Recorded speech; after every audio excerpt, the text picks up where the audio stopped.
Hello people of YouTube and welcome to the review of the Generica Herbes Verde Domesticus, which is probably not Latin for generic green houseplant. We are going to review this houseplant on a few factors, starting off with looks, then we are going on to functionality, and last but not least maintenance. All quite important stuff when you are looking for the perfect houseplant for you. Okay, so let's start off with the looks. As the name of the plant reveals, the plant is green. It's a shiny, nice, beautiful green. The bottom of the leaves is slightly lighter green and the top of the leaves is slightly darker.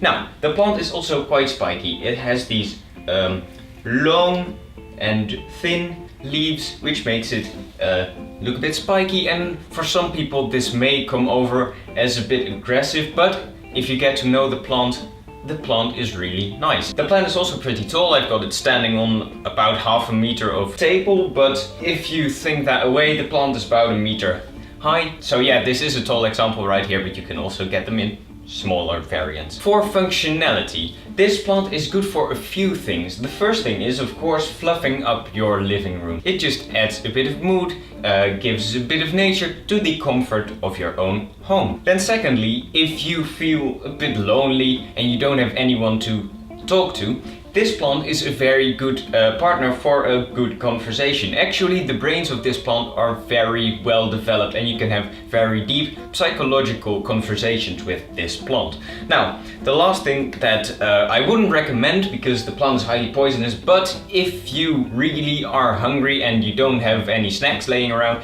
you can always take a bit of the plant and eat that, because it does taste really nice. It is highly poisonous, but that is just the thing you'll have to, well, sort of live with. Okay, then last but not least, maintenance, which is a quite important thing because you want to keep your generic greenhouse plant happy and living, of course. So the most important thing is that you give it water every now and then. Like every 2 or 3 days you give it a bit of water and the plant will keep its lovely green lush colors. Then also every now and then you have to watch a bit of YouTube with your plant to keep it entertained, because if it's constantly standing in your windowsill, it's going to get a bit bored every now and then. So if you just watch YouTube with it, or I don't know, watch TV, play a bit of video games with it, like once a week. If it's starting to get bored very quickly, maybe 2 times a week is recommended. Just do something fun with it, play with it for a little bit, and then the plant should be mighty fine. Okay, so my recommendation is, if you are looking for a plant that will give you a bit of psychological stimulation, this is the plant for you, because it will keep you constantly thinking about the ways of life. If you are looking for a nice partner to